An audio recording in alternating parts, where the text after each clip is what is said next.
Thank you for everybody joining us this morning for this discussion on unit extensions, the dangers and how to avoid them.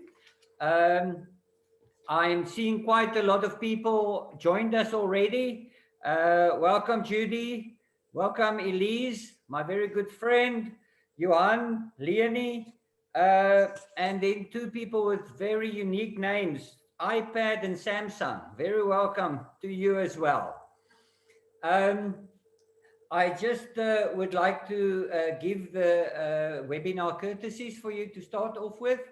The webinar will be recorded and the link will be shared with all the participants once uploaded. Uh, Please remain on mute throughout the session. It's quite disturbing if some of the participants unmute and there's all strange noises in the background. So please just remember that. And then the purpose today is to share information. So pop your questions in the live chat. Hopefully we will have time to cover your questions. Hopefully we will answer some of them as we go along, but please make sure that we get your questions. Okay, then I just want to introduce the panel. Myself, I'm Abrie Snyman. I'm the CEO of Multiprof Property Intelligence. I'm a town planner by trade, and I, over the years, have done consultation, and we are consulting in a spectrum of different areas, including town planning, architecture, valuations, property inspections, quite a bit of that. And then my passion is, of course, sectional title. We also do quite a bit of training on that. Then we have Björn Laubscher. He's the managing director of Merwe Valuation Services, a property valuations company established in 2002 already, offering professional and comprehensive insurance valuations and 10-year maintenance plans for sectional title schemes. And then we have Mike Addison. He's the co-owner and founding director of Adsure, a registered financial services provider. The Adsure team of advisors are committed to community scheme risk prevention and cover in South Africa. And then last but not least, we have Zerlinda van der Merwe. She's an admitted attorney of the High Court with a specialization in sectional titles and homeowners associations. Having completed the LLM thesis on constitutionality of sectional title rules, Zerlinda was a managing agent previously with a large managing agency and is now co-founder director at TWDM Consulting. So yeah, that is the people that we have to our disposal. Quite a bit of knowledge and experience between all the participants. So I would like to immediately start with the questions. The first question is, what is the definition of a section, common property, and the EUA? Now, I haven't discussed this with Zerlinda, but Zerlinda, can you perhaps just assist us with that question and I can add to it, but perhaps you are the best qualified person to give the proper definition of it. So the proper definition of the section, common property, units, exclusive use areas, that what we're looking for? Yes, yeah. Okay, fantastic. So very often in a sectional title scheme, one confuses what is a unit, a section, a door number, and it's important to remember that legally you own a section. The section is your residential section or commercial section or industrial section. It's either primary or utility, but that goes along with an undivided share in common property. And together the section and the undivided share in common property determined by your participation quota forms a unit. And then, of course, from an exclusive use area perspective, an exclusive use area is still in its nature common property, but it is allocated either in terms of the conduct rules, management rules, or registered to a specific section. And then, of course, common property is everything else that is owned by all the members of the body corporate in undivided shares, but is open for equal use and enjoyment. Is that sufficient? That is more than sufficient. Thank you very much. I think that just set the scene so that all of us are on the same page. I'm not sure what the level of knowledge is of most of our participants, so it's good to just start off with the basics. Then the second question is, are unit extensions legally allowed in a sectional title scheme? And what is the correct process to follow if you would like to extend your unit? Now, I would like to start off by answering that question by just stating that it is possible to legalize extensions in sectional title, and especially in complexes. But we must remember that a typical duet house consisting of 2 units is also a sectional title. So all of this apply to complexes as well as duets.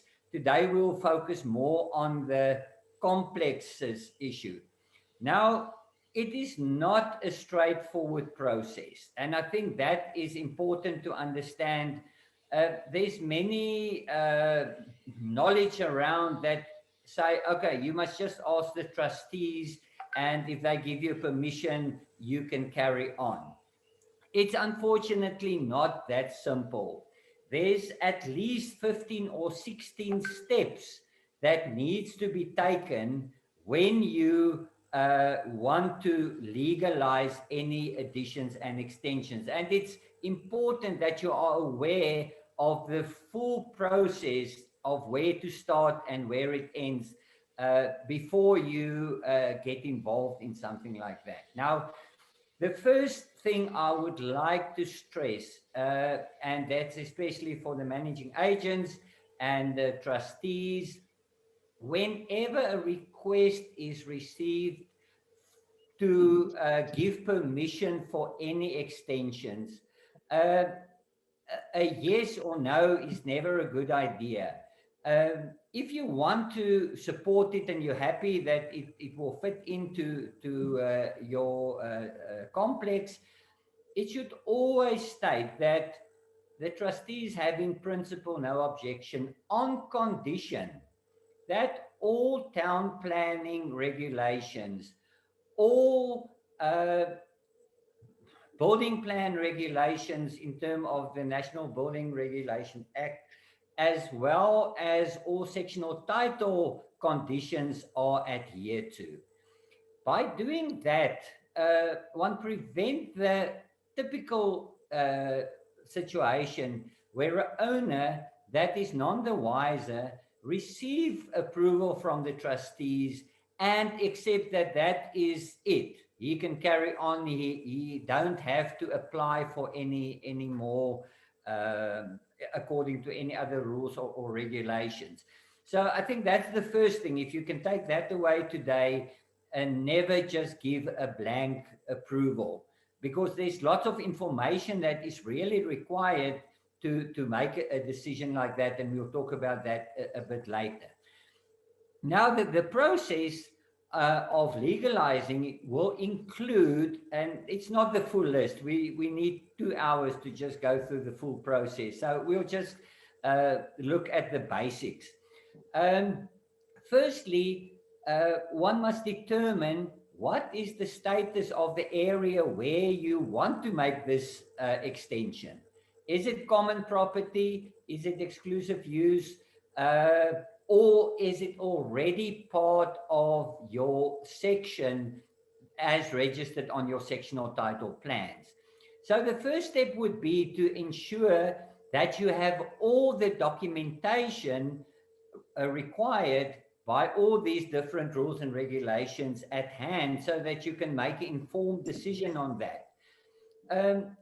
Documents that one should have a look at, and that's also important and advice for the managing agents, try and keep these documents as part of the service that you render to the complex. That includes things like a copy of the site development plan that is required in terms of the town planning scheme, the zoning basically. Then the building plans, then your sectional title plans, of course. And once you have those, it's possible to establish the addition that you want to do, how will it fit into the bigger scheme of things. Mostly, these additions are made on common property. And therefore, because common property is owned by all the co-owners as well, you need their permission. You cannot just decide you're going to build anything or add anything onto common property without getting permission. And that needs to be done at a special general meeting or a AGM, or you can get, I think, if you get 75% of the owners to approve, then you at least have their permission. So even if the trustees would give you permission, if you don't have the permission of the owners, it's not really worth much.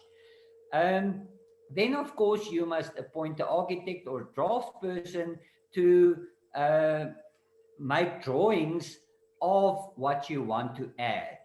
Only then you can really go to the trustees and ask for permission, because they need to know what you are applying for. And once that is done, and then, of course, those plans must be approved by council. All structures need building plans. It includes things like carports. In most areas, we mostly deal in Swane, so there might be small differences in different areas.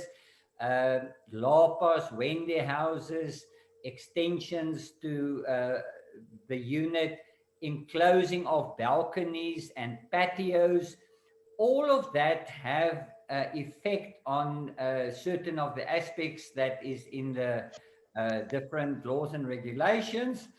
So once you have approved building plans, then you can start the construction, of course, and it must happen according to the building plans.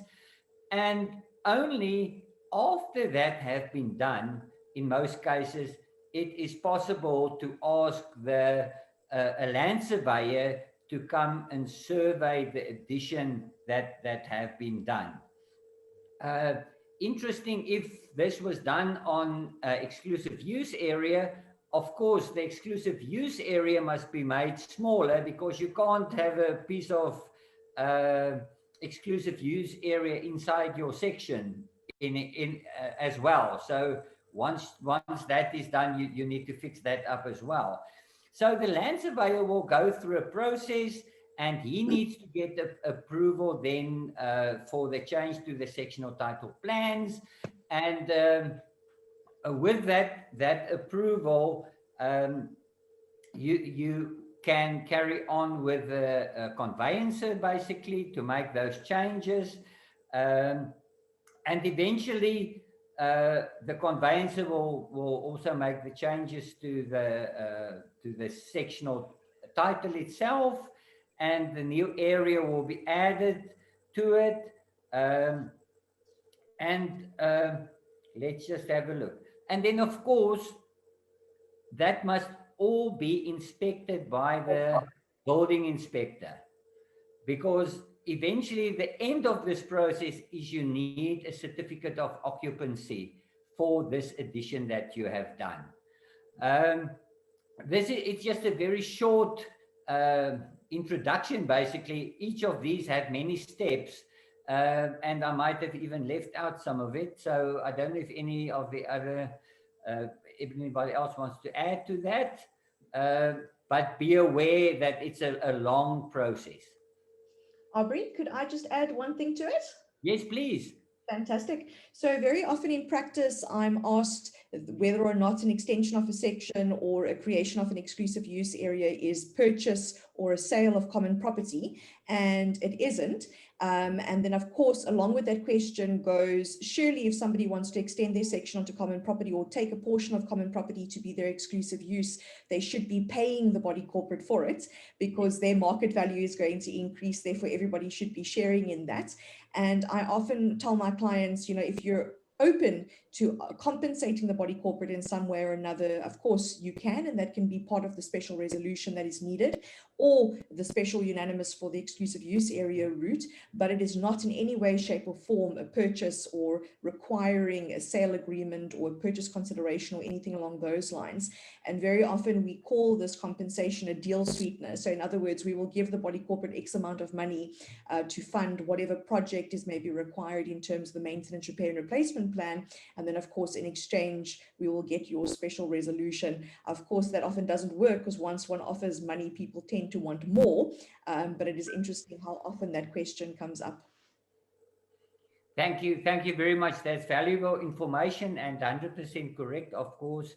I think just perhaps as a last word on this question, the reason why it is so important to follow the full procedure is because the levies is determined by the participation quota. And if additions are done that is supposed to be added to the participation quota and it's not done, technically the co-owners are paying some of this owner's levy for him. And obviously that is part and parcel of the responsibilities of trustees to ensure that all levies are collected in the correct way. Okay, that's quick. I think the next question, Björn, I think that's for you. Yes, thanks, Abrie, and good morning to everybody.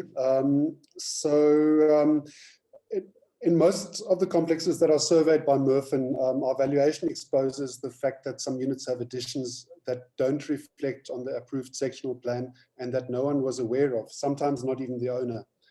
So this usually causes quite a stir with the stakeholders, and we have to explain to them that non-approved alterations and structures are deemed illegal, and that this can have a range of serious implications for the affected unit owners. So one of these implications are on the insurance side, and I think this is a question for Mike. Mike, what are the insurance implications for unit alterations, especially when they are not approved? It's a common question, Björn, and it's something that you and I do discuss quite regularly. And the timing is quite good. So first of all, good morning, everybody. Sorry, I was a bit rude there. Good morning. See a lot of my friends online this morning with us. So nice to see you here. But to answer the question, yes, timing pretty good. We are busy with a very large claim where this has cropped up. In fact, it cropped up 2 days ago. And last night I was actually at a trustee meeting where 2 units have popped up on a valuation that Merwe has just done. So I'll refer them as my 2 examples this morning. So one of the problems you have, okay, so first of all, from an insurance point of view, it's actually quite easy to deal with because it's very simple. We ask the insurance company whether they will include that, and they usually do. So if we find an extension, we find that there's a section like last night's units. That's exactly what I'm doing.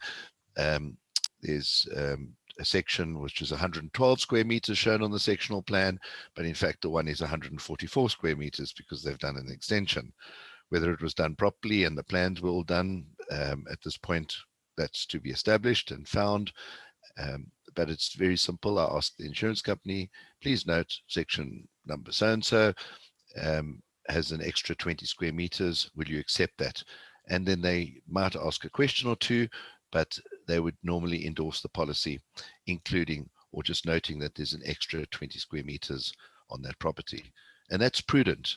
I'm not going to say that if there's a damage to that illegal structure, as you put it, that the insurance won't pay. In fact, the example of the large claim, the insurance company are wanting to pay, and it's in fact the trustees that don't.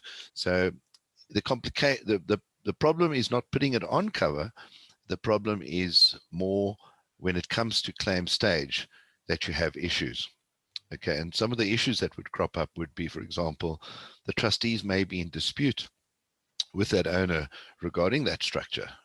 In the one case this week, an owner has built a little, under his parking bay awnings structure, he's actually built a little outside toilet and little room there with bricks and ceilings and everything. And now there's been a serious flood and damages, and the loss adjuster is saying, oh, well, and the contractor is saying, okay, well, we'll include this. It's no problem. We don't mind fixing a few little ceilings in the bigger picture. But the trustees aren't happy because they're actually in dispute with this owner about the structure. You know, the trustees feel that you know, if you let one, you're paying for one. What happens if another illegal structure pops up and you won't pay for that one, etc., etc. So it's indeed, from an insurance point of view, it's more a case of, if you have got one, rather let the broker know so that he can make sure that it's included on the policy. It's rather be prudent and note it on the policy that it's there. And the second thing is, you tidy it up from a claims point of view, because when it comes to claim stage, promise you it's really messy if it hasn't been properly put on the policy. Not from an insurance point of view so much, but possibly from a dispute point of view. Okay. Mike, can I just ask you a question, perhaps, or opinion that I received from another insurer is, and it typically refers to something like LAPA, for instance, where the policy would state that that it's, let's say, brick and tile is what the complex is built of. So the insurance risk is obviously for that. Now, illegal LAPA is built, and often, and we see scary stuff where the chimney is put through the thatch, no insulation, whatever, and there's a fire. Now, typically, I understand that the LAPA might be insured for 40,000 Rand or 20,000 Rand. But now that is the cause of 3 units that is burned down. Will the insurance just say, okay, well, you paid us a premium for one in a small percentage chance of a fire, but you have allowed something that is a time bomb? Will the insurance pay those 3 units because they had insurance on the LAPA for 20,000 or 15,000 Rand? Yeah, no, that's a tricky question, actually, Abrie. We have had instances similar to that where other sections are involved, where one section owner was causing the risk. The view that I have had is that the insurance company don't want to prejudice the other owners. So they have been a little bit lenient on the other owners thus far. That doesn't mean to say it will always happen, but certainly in the cases where with the insurers that we've worked with, where we've had these experiences. And I'm talking about the main ones, you know, the CIAs, the CIBs, and the Santam real estates that we work with quite regularly. And a case in point on that, my experience has been, a bad experience recently has been, rather be with one of the main insurers. Don't go for a cheaper quote with an insurer outside the realms of sectional title expertise, because then you do pick up more, or they call it less consideration for owners. More directly to answer your question, yes. So the chimney is a good example. If very often a person builds a braai, they get permission, and then they're supposed to build a chimney with this outside braai very near to the property. That is problematic if it's not built to specification. There are specifications as to how tall the chimney should be, how far it should be, how near it should be to the building. Abrie, you would know those things. I don't know them off the pat. When these crop up, I've got to go and look them up because they only pop up once or twice a year for us. Yeah, and we would refer them to somebody like you to get the right specifications when building it. If a fire occurs and the chimney was too short or too near or whatever the case might be, the insurance company would be fully entitled to reject the claim because the cause was, especially if the cause was directly as a result of the defective design, perhaps is the right word. Yeah, thank you, Mike. That answered my question, because I think it indicates that there is real danger for a complex to allow additions and extensions without proper process being followed, and a building inspector checking these things and approve building plans to make sure that you don't run insurance risk in your complex. Because typically trustees are not really clued up on those type of things, and if procedures are not followed, it's very easy for a complex to end up in this type of situation where it will be to the detriment of the other owners as well eventually. Yeah, so if I can add to that, and I mean there are a lot of implications that one can't possibly think of in that situation. But one of them, from a valuations point of view, is that the illegal structures or non-approved extensions will also have an impact on the unit's resale value, as potential buyers are either discouraged and scared off by discrepancies, or they will try to negotiate the price based on the time and effort that it will require them to rectify the unit's legal status and to get all the documents updated. And so this doesn't really only affect that one unit's market price, it can affect all the units in the complex, because once registered at the deeds office, the lowest sale price will have a negative impact on the market value of all the other units in the complex, because it sets a benchmark for prospective buyers in future. So, if you're a buyer, you will look up, maybe on a platform such as Lightstones, or just go directly to the deeds office and find out what did similar properties sell for in that area or in that complex. They will see that, this is the benchmark. So you'll find that the other unit owners will be impacted when they go to market with their units. So it really is in everyone's interest to ensure that due process is followed and that all the documents are updated as soon as possible. Thank you. So just chip in there from my side. But Mike, another question that I've seen is, what about solar panels on the roof? So obviously a solar panel being on the roof, being in an exclusive use area, how's that treated? Okay, I'm going to go first, and then I'm going to ask Zerlinda to come and pad what I'm saying. Okay, so because Zerlinda and I have actually spoken quite extensively on this very issue. In fact, we're trying to put together perhaps a template way of dealing with it. Zerlinda, am I right? Or is that going to take away from some of the ideas we have? But it really is a very common thing, and it's going to become more common with our recent Eskom increase. People are going to be looking at solar. In fact, they already are. The strange thing is, I don't deal with solar panels myself. It's not my business, but I certainly get the questions asked first, because it's always, what is the insurance impact? Okay, so there's to put it in boxes. I always like to put things in boxes at these webinars because of time constraints, to get a quick understanding. But there's two basic boxes from an insurance point of view of looking at these things in sectional title.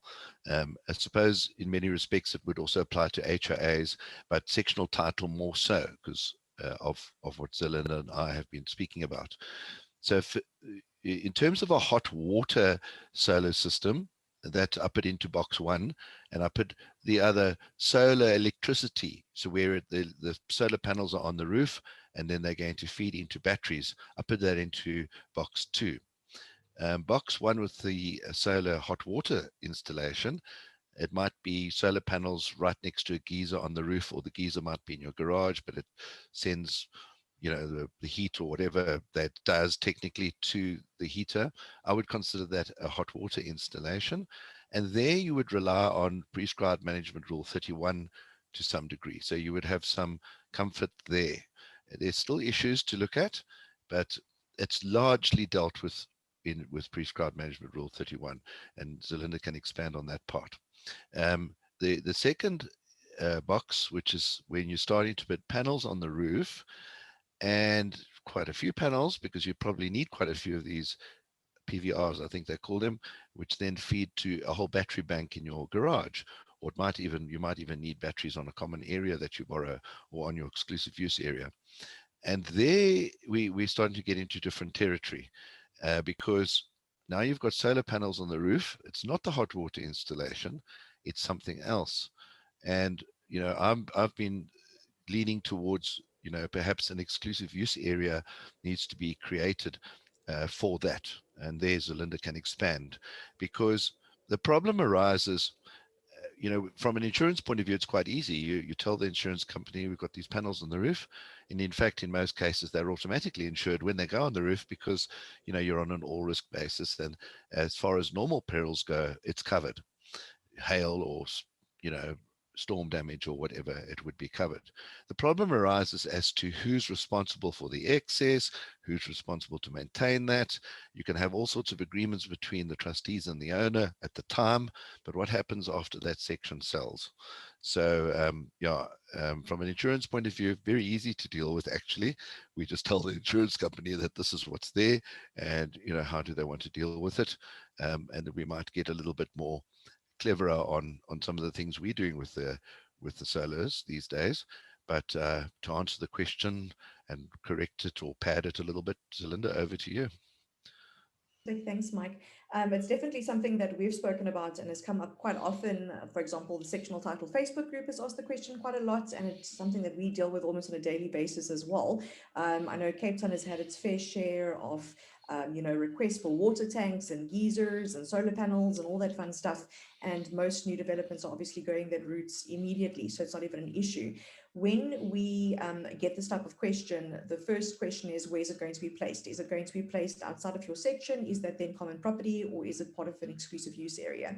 If it is part of an exclusive use area, then it's not an extension of a section. It's simply an improvement or building structure or alteration to an exclusive use area that needs an ordinary resolution of the members. And then as part of that ordinary resolution, reasonable conditions can be set in regard to perhaps the type of installation, the location of the installation, and of course, very importantly, the maintenance of that installation, of course, the insurance implications of that as well.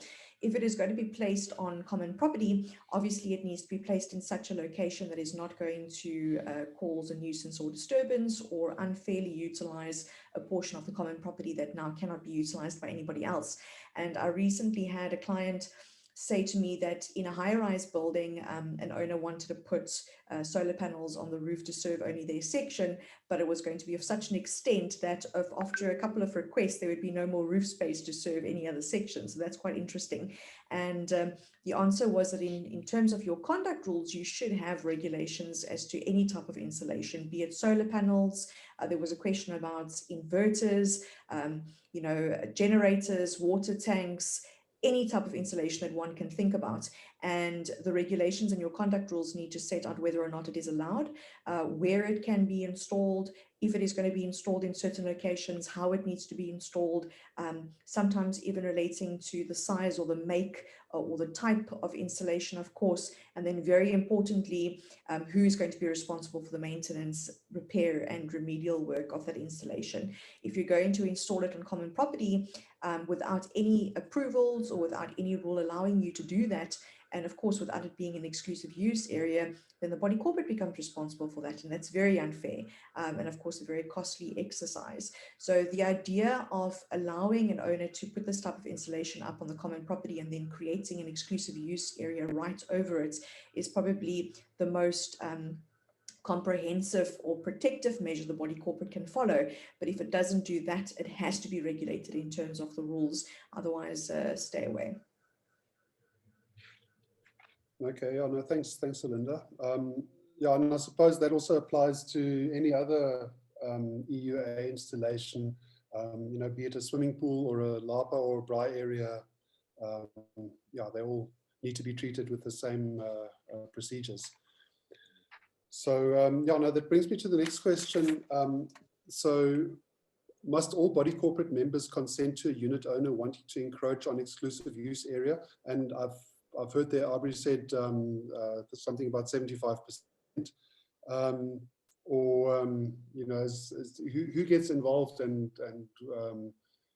you know, when do owners or trustees say yes, and when can they say no to such a request? Okay. If just to go back to the original process, basically, a lot of factors needs to be taken into account when one consider application or a request like that. One thing that we haven't touched yet is coverage, for instance. In the town planning scheme, in your annexure, there will be a maximum coverage that would be allowed in the complex, and it can be anything up from 25% to 40%. The first problem is that what trustees will have is to know what is the existing situation in your complex.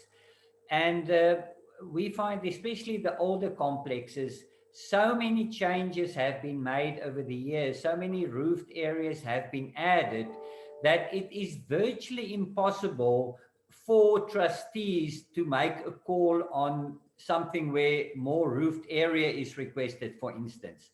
So what we as a company do for many complexes is what we call a complex building audit.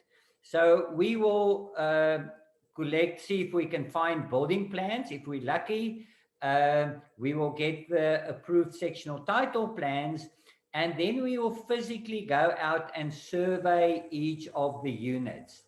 We compare the three, and we can do calculations, for instance, of the existing coverage of the property. Because it's no use trustees give permission for another carport or whatever. If that percentage have already been exceeded, the plans will never be approved. And it's also not fair, as we said just now, to give one person permission to add another carport. He might already have one, add another one, while some people have no carports, and whenever they're going to apply, all the coverage will already been used. So we recommend that complexes do an audit first, whereby they get the information of the existing as it is now, before you can even look at other requests for additions. It takes some time, but at least, especially the older complexes, then one have a clear picture of what the situation is. And from there on, one can decide, will this fit into the complex? Is it going to affect the visual appearance? Is it going to take away some of the issues, for instance, parking and stuff? Just another example that I think is important is the conversion of garages into living areas. I think there was a High Court case not long ago, and it is really complicated purely because it's not only that you use the garage. The fact is, on the site development plan that is part of the town planning requirements, that parking space is one of the minimum requirements for the to fit into the zoning. So the moment a garage is converted, the complex become illegal in the sense that they do not provide the parking requirements anymore. And now owners start parking on common property or visitors parking. Um, so it is in most cases very problematic and should not be encouraged at all. Because once you start, it's very difficult to stop it. And the problem is, especially when people buy a unit and it was already converted, it's very difficult to convince them that it needs to be uh, uh, returned to its original use, but that is what often needs to be done. But I suppose the trustees or the body corporate can also set terms and conditions, such as, I don't know, requesting or requiring that a deposit be paid that is refundable after the unit owner has met all terms and cleaned up after the extension or renovation process, just as an example. It's quite an interesting one. That particular High Court case, Abrie, was a client of mine, an owner in the sectional title scheme, and she approached the community scheme ombuds service because although the scheme was resort type in Mossel Bay, after a couple of years, more and more people started residing there on a permanent basis, and it became a bit of a retirement scheme at the end of the day. So one can imagine that parking that was never really a problem other than over holiday season suddenly became a big issue. And people were literally just snatching up any portion of common property anywhere, be it in front of their own unit or in front of somebody else's unit, to now create additional parking because garages were converted into additional space. And the reason for the conversions were that the homes were actually quite small. And as units were sold, and of course, as families grew, the holiday makers and eventually the permanent residents needed more and more space to live.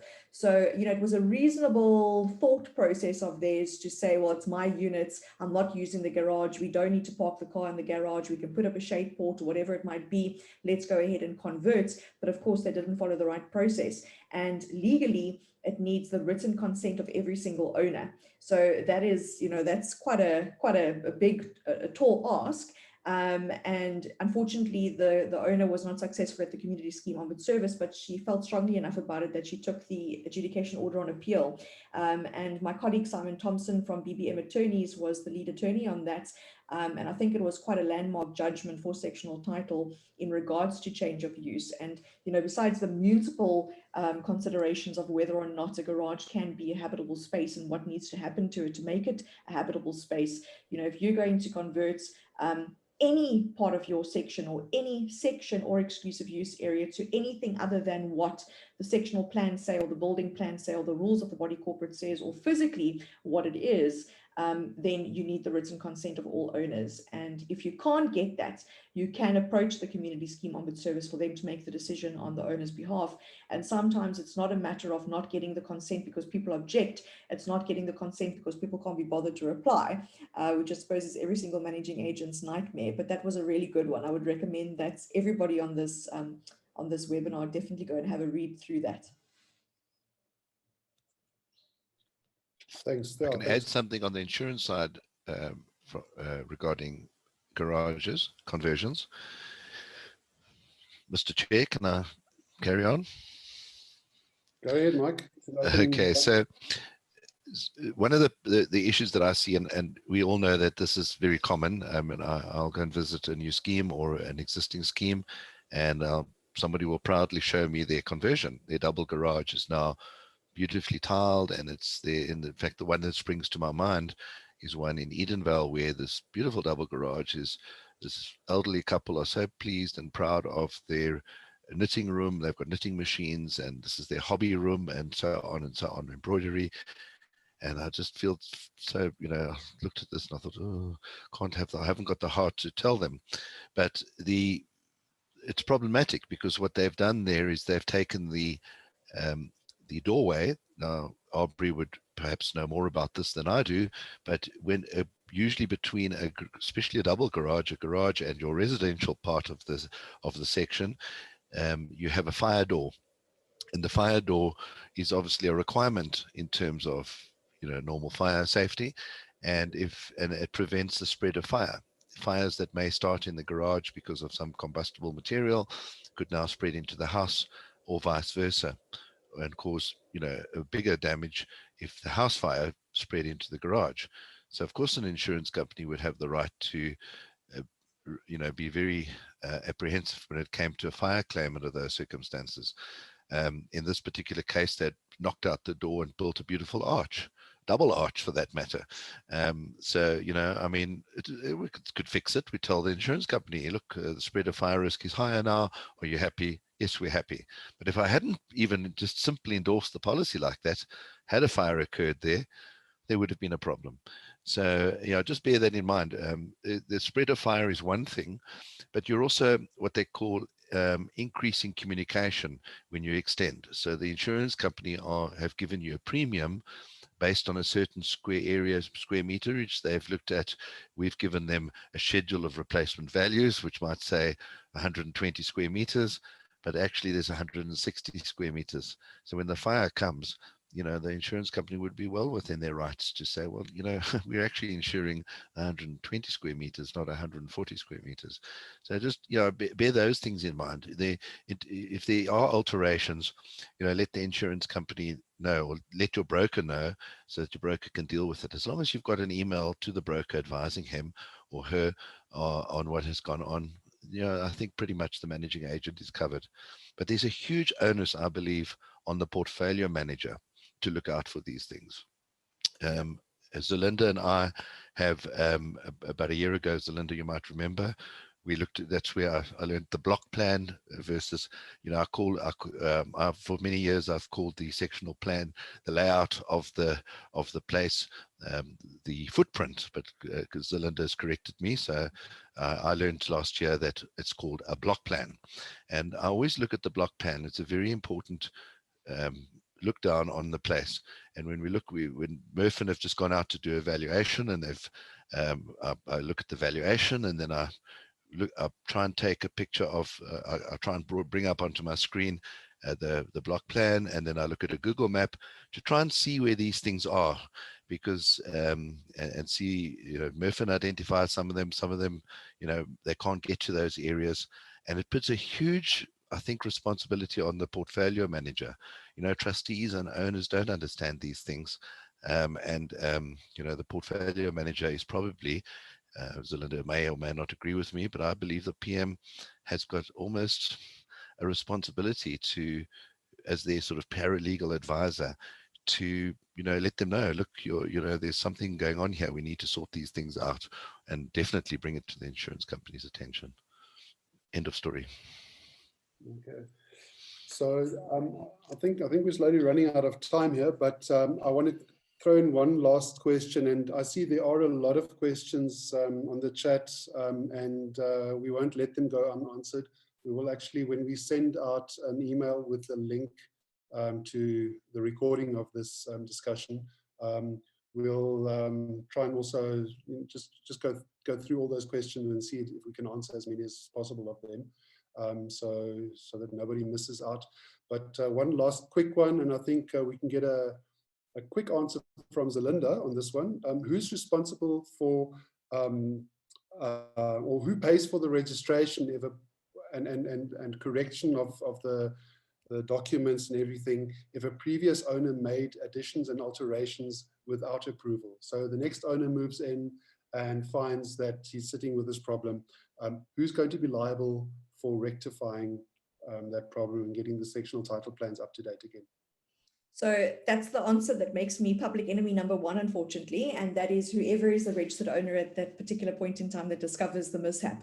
So I've had one instance of a body corporate in Cape Town where there's about 140 units, and over the 140 units, more than 90% of the units have had various types of building contraventions or requirements for creation of exclusive use areas or extensions of sections. And in that particular scheme, because of the large number of owners that were affected, obviously not necessarily owners that undertook the work, but successors, The body corporates actually, as part of the special resolution, although, basically all the owners were part of that, they decided that the body corporates would pay for those expenses, simply because it would be better for the body corporate to orchestrate the entire project at once, appoint one architect or land surveyor, make one application to the Surveyor General, make one application via one conveyancer, and then of course there was a massive savings in costs.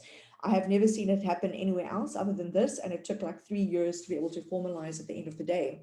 But generally speaking, it is whoever is the owner at the time that the contravention needs to be rectified, that is the owner that needs to pay for it. And very often, if you haven't been advised by the seller of this, in my opinion, material defect, then obviously you could have a claim against the seller and potentially even the estate agent for not disclosing that in terms of the consumer protection legislation. But it is most certainly not a body corporate responsibility, unless you can prove that every single unit owner is affected one way or another, and there's going to be this massive project that is going to be undertaken. Yeah, so I think we can all agree that there's a lot to be thought about